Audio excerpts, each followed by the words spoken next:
श्री स्वामी समर्थ। आज अश्विन कृष्ण एकादशी व अश्विन कृष्ण द्वादशी म्हणजेच रमा एकादशी व वसुबारस आहे व आजपासून दिवाळी सुरू होत आहे। तरी आपण सर्वांना दिवाळीच्या खूप खूप शुभेच्छा।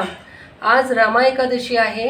ही साक्षात विष्णू लक्ष्मीची एकादशी असून या दिवशी एकादशी व्रत केल्याने आपल्याला भगवान विष्णू आणि माता लक्ष्मी दोघांचे आशीर्वाद प्राप्त होतात। आणि संध्याकाळी आपण वसुबारस म्हणजेच अश्विन कृष्ण द्वादशी की जिला आपण गोवत्स द्वादशी असे पण म्हणतो, तर ह्या दिवशी गाय वासरांची पूजा केली जाते। आणि ही पूजा करण्यामागे गायी आणि वासराच्या अंगी असलेली उदारता, प्रसन्नता, समृद्धी आपण सर्वांना लाभो या हेतूने गोवत्स द्वादशी आपण साजरी करत असतो। खऱ्या अर्थाने बघितलं तर वसुबारस म्हणजे वसु या शब्दाचा अर्थ होतो द्रव्य म्हणजे धन, त्यासाठी असलेली बारस म्हणजेच द्वादशी। आणि हिला गोवत्स द्वादशी असे म्हणतो कारण आपली भारतीय संस्कृती ही कृषी प्रधान आहे, जिथे आपण गायीची बैलाची पूजा करतो। आणि म्हणून आपल्यासाठी की ज्या शेतातून आपल्याला आज अन्न मिळतं आणि म्हणून त्या अन्नाच्या विशेष मदतीसाठी अन्न पिकवून देण्यासाठी आपल्याला गायी बैलांचे आणि वासरांचे आशीर्वाद मिळत असतात। आणि म्हणून आज आपल्याला ह्या दिवसाचं विशेष महत्त्व आहे।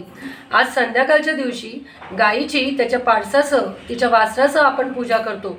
घरात लक्ष्मीचे आगमन व्हावे या हेतूने सुद्धा आपण त्यांची पूजा करतो।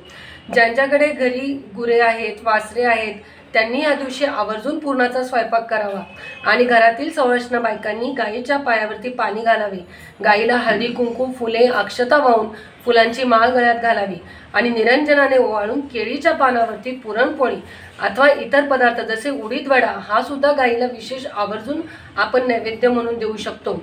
आणि आजपासून आपण आपल्या दाराच्या समोर रांगोळी काढायला सुरुवात करायची असते। आज आपण तुळशी वृंदावनाच्या समोर रांगोळी काढायची असते।